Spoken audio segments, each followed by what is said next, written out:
بما صنعت وأبوء لك بنعمتك علي وأبوء بذنبي فاغفر لي إنه لا يغفر الذنوب إلا أنت.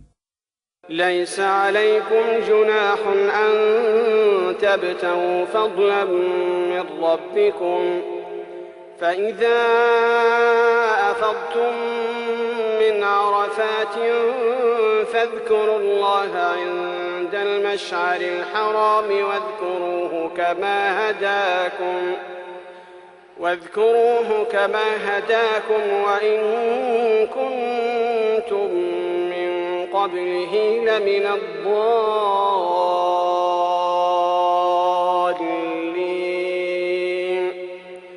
ثم أفيضوا من حيث أفاض الناس واستغفروا الله إن الله غفور رحيم.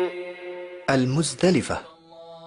Setelah terbenam matahari tanggal 9 Zulhijjah, bergeraklah rombongan-rombongan haji menuju Muzdalifah atas berkat rahmat Allah Subhanahu wa Ta'ala untuk sholat maghrib di sana, dijamak dan diqashar dengan 1 azan dan 2 iqamah begitu mereka sampai di sana. Kemudian mabit pada malam itu dengan bertalbiyah, berzikir, bersyukur kepada Allah atas karunia dan kebaikannya sehingga memberinya umur untuk bisa berwukuf di Arafah. Setelah jamaah haji sampai di Muzdalifah, sebagian dari mereka melakukan kesalahan yang perlu diperingatkan. Di antaranya, mengutamakan mencari batu kerikil sebelum sholat maghrib dan isya dijamak dan diqashar. Padahal, sholat lebih utama. Keyakinan sebagian mereka bahwa kerikil harus didapatkan di Muzdalifah adalah merupakan kesalahan yang tidak pantas terjadi. Yang sunnah, sebagaimana tersebut di atas, bermalam di Muzdalifah sampai sholat fajar. Diberikan kemurahan bagi wanita dan orang-orang yang lemah serta anak-anak keluar menuju Mina setelah akhir malam.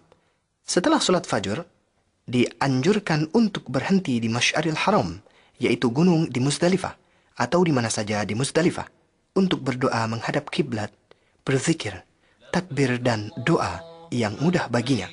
Kemudian mencari 7 buah batu kerikil yang lebih besar dari kacang untuk melempar Jamratul Aqabah Kubro. Sedang selebihnya mengambil dari Mina. Lalu melanjutkan perjalanan atas berkat rahmat Allah Subhanahu wa Ta'ala sebelum terbit matahari menuju Mina dengan bertalbiyah, dengan penuh khusyuk dan memperbanyak zikir kepada Allah Ta'ala. Sesampai di Mina, segera menuju Jamratul Aqabah Kubro, yaitu yang terdekat dengan Makkah. Bila sampai di tempat tersebut, berhentilah dari takbir, kemudian melempar Jamratul Aqabah dengan 7 batu kerikil secara berturut-turut dengan bertakbir pada setiap lemparan. Sembelihlah kurban, makanlah sebagiannya, bagikan sebagian besar kepada fakir Makkah. Bercukur bersih lebih utama atau pendekkan dengan menyeluruh. Bagi wanita, memotong ujung rambutnya sepanjang ujung jari. Lebih utama bila ketiganya dilakukan dengan tertib seperti di atas. Bila mendahulukan yang satu dengan yang lainnya diperbolehkan. Tanggal 10 Zulhijjah. Allahu Akbar, Allahu Akbar, Allahu Akbar. La ilaha illallah, Allahu Akbar, Allahu Akbar. Kaum muslimin baik di barat maupun di timur pada umumnya dan jamaah haji di Mina pada khususnya merayakan hari raya Idul Adha Mubarak dengan senang dan gembira atas nikmat Allah kepada mereka dengan menyembelih binatang kurban sebagai pendekatan diri kepada Allah Ta'ala. Jamaah haji akan mendapatkan proyek-proyek pemanfaatan daging haju dan kurban dari pemerintah Arab Saudi untuk memudahkan mereka dalam pelaksanaan ibadah ini. Beberapa kesalahan yang terjadi saat melempar jamrah. Di antaranya, kepercayaan sebagian mereka bahwa mereka melempar setan, sehingga melemparnya dengan marah dan caci maki terhadap setan tersebut. Padahal, disyariatkan melempar jamrah supaya berzikir kepada Allah Subhanahu wa Ta'ala. Melempar jamrah dengan batu besar, sepatu atau kayu, ini adalah perbuatan yang berlebihan dalam agama yang dilarang Rasulullah Shallallahu Alaihi Wasallam. Saling mendorong dan mendesak untuk melempar jamrah merupakan kesalahan yang fatal. yang wajib bagi mereka berlemah lembut dengan saudaranya dan berusaha melempar di tempat yang benar, yaitu masuk ke dalam lubang baik mengenai tiang ataupun tidak. Melempar semua kerikil sekali lempar, hal ini hanya terhitung satu kerikil, sedang yang benar melempar satu persatu dengan bertakbir. Bila selesai melempar jamrah Aqabah, kemudian bercukur, maka sempurnalah tahallul awal. Saat itu, boleh memakai pakaian biasa dan halal baginya semua larangan saat berikhram, kecuali masalah wanita. Kemudian turun ke Makkah untuk tawaf ifadah, yaitu rukun haji yang harus dikerjakan. Lalu melakukan sa'i bila berhaji tamattu' atau bila belum bersa'i sebelumnya, bersama tawaf qudum. Bagi yang berhaji qiran atau ifrad, maka harus bersa'i.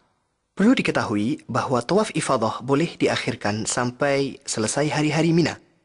Maka turun ke Makkah setelah selesai melempar semua jamrat. Setelah selesai tawaf ifadah, di hari Nahr, diperbolehkan semua yang terlarang sampai masalah wanita.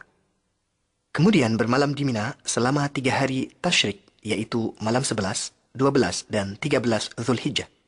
Bagi yang terburu-buru, boleh baginya bermalam selama 2 malam saja, sebagaimana firman Allah Subhanahu wa taala dalam Al-Qur'an, واذكروا الله في أيام معدودات فمن تعجل في يومين فلا إثم عليه ومن تأخر فلا إثم عليه لمن اتقى واتقوا الله واعلموا أنكم إليه تحشرون. Adapun waktu melempar 3 jamrat diwajibkan setelah matahari condong dengan bertakbir pada setiap lemparan. Disunahkan berhenti menghadap kiblat untuk berdoa setelah melempar jamrat sughra dan wusta, dan tidak disunahkan setelah melempar jamrat kubra atau aqabah. Barang siapa berniat mabit di Mina selama 2 malam, wajib baginya melempar ketiga jamrat di hari 11 dan 12. Kemudian, keluar dari Mina sebelum terbenam matahari. Bila ia masih berada di Mina setelah terbenam matahari, maka wajib baginya bermabit di Mina malam ke-13 dan melempar ketiga jamrat di hari ke-13.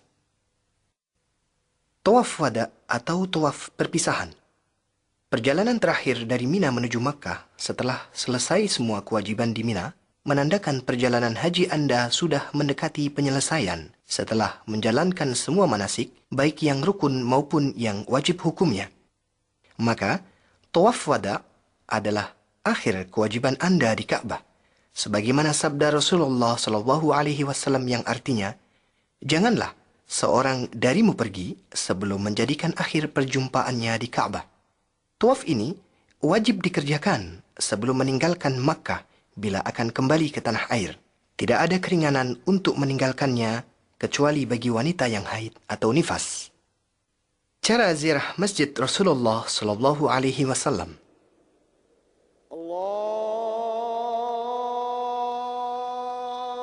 Kota Madinah adalah tempat hijrah Nabi Muhammad SAW, di mana baginda Rasulullah SAW menganjurkan umatnya untuk mengunjungi masjidnya yang mulia, yaitu salah satu dari 3 masjid yang dianjurkan untuk mempersiapkan bekal demi mengunjunginya. Rasulullah SAW bersabda, tidak dianjurkan untuk mempersiapkan bekal perjalanan kecuali untuk mengunjungi 3 masjid, yaitu Masjidil Haram, masjid saya ini, dan Masjidil Aqsa. Perlu Anda ketahui bahawa ziarah Masjid Nabawi bukan termasuk syarat dan kewajiban haji, bahkan tidak ada hubungannya dengan haji. Jadi, tidak perlu berikhram. Ziarah ini disyariatkan kapan saja waktunya, sepanjang tahun. Tapi, bila seseorang telah dikabulkan dan dimudahkan Allah sampai di tanah suci, maka disunnatkan pergi mengunjungi masjidnya untuk solat di dalamnya. Karena solat di Masjid Nabawi lebih baik daripada 1000 kali solat di masjid lain, kecuali di Masjidil Haram. Solat di Masjidil Haram lebih baik daripada 100.000 kali solat. Kemudian bersalam kepada Rasulullah Shallallahu Alaihi Wasallam bila Anda sampai di depan Masjid Nabawi. Dahulukan kaki kanan untuk memasukinya. Bacalah bismillah, salawat kepada Rasulullah, dan mohonlah kepada Allah agar dibukakan pintu-pintu rahmatnya dengan berdoa. أعوذ بالله العظيم ووجهه الكريم وسلطانه القديم من الشيطان الرجيم اللهم افتح لي أبواب رحمتك. Sebagaimana disunahkan membaca doa tersebut bila akan memasuki masjid dimanapun. Setelah itu, dirikanlah solat 2 rakaat tahiyatul masjid. Lebih utama bila didirikan di Raudhah. Bila tidak mungkin, solatlah dimanapun di dalam Masjid Nabawi. Kemudian, pergilah ke kubur Rasulullah Shallallahu Alaihi Wasallam. Berdirilah dengan menghadap ke arahnya. Kemudian ucapkanlah salam dengan sopan dan suara merendah. السلام عليك أيها النبي ورحمة الله وبركاته اللهم آته الوسيلة والفضيلة وابعثه المقام المحمود الذي وعدته اللهم جزه عن أمته أفضل الجزاء. Kemudian, bergeserlah sedikit ke arah kanan agar dapat berdiri di hadapan kubur Abu Bakar As-Siddiq radhiyallahu anhu. Ucapkanlah salam kepadanya dan berdoalah memohon ampunan dan rahmat Allah Subhanahu wa taala untuknya. Kemudian bergeser lagi sedikit ke kanan agar dapat berdiri di hadapan kubur Umar bin Khattab radhiyallahu anhu. Ucapkanlah salam dan berdoa untuknya. Sebagian penziarah Masjid Nabawi melakukan kesalahan yang termasuk bid'ah yang tidak ada asalnya dan tidak ada tuntunan dari para sahabatnya. Di antaranya, mengusap jendela-jendela kamar dan dinding-dinding masjid, menghadap kubur saat berdoa, sedang yang benar adalah menghadap kiblat saat berdoa. Disunahkan setelah itu berziarah ke kuburan Baqi, di mana banyak dikuburkan sahabat Rasulullah Shallallahu Alaihi Wasallam. Di antaranya Khalifah ketiga Uthman bin Affan radhiyallahu anhu. Sebagaimana disunahkan ziarah ke kubur para syuhada perang Uhud. Di antaranya tuan para syuhada yaitu Hamzah bin Abdul Muttalib radhiyallahu anhu. Ucapkanlah salam kepada mereka sebagaimana Rasulullah Shallallahu Alaihi Wasallam mengajarkannya kepada para sahabatnya. السلام عليكم أهل الديار من المؤمنين والمسلمين وإنا إن شاء الله بكم لاحقون نسأل الله لنا ولكم العافية. Disunahkan pula selama Anda masih berada di Madinah, pergi ke Masjid Quba dalam keadaan suci, yaitu masjid pertama yang dibangun dalam Islam. Tujuannya adalah untuk solat di dalamnya, sebagaimana Rasulullah Shallallahu Alaihi Wasallam mengamalkannya dan menganjurkan pengikutnya untuk berbuat demikian. Setelah itu semua, di Madinah tidak ada masjid atau tempat yang disunahkan untuk mengunjunginya. Maka, Anda tidak perlu bersusah payah untuk pergi ke sana kemari karena tidak terhitung berpahala. Syekh Muhammad Utsaimin menerangkan, sebagai seorang haji bila telah pulang ke negerinya, hendaklah ia ingat apa yang telah ia kerjakan selama berhaji. Bila ada niat untuk berbuat maksiat atau dosa, ingatlah saat wukufnya di Arafah, tawafnya di sekitar Ka'bah, zikir dan taubatnya kepada Allah di tempat-tempat manasik. Dengan demikian, insya Allah akan terjaga dirinya dari perbuatan maksiat dan dosa. Akhirnya, kami berdoa kepada Allah untuk semua jamaah haji. Semoga menjadi haji yang mabrur, dosa yang diampuni, dan usaha yang disyukuri. Allah Maha Kuasa atas segala sesuatu. Salawat dan salam kepada Rasulullah, keluarga, dan para sahabatnya. لبيك اللهم لبيك لبيك لا شريك لك لبيك إن الحمد والنعمة لك والملك لا شريك لك لبيك اللهم لبيك لبيك لا شريك لك لبيك إن الحمد والنعمة لك والملك لا شريك لك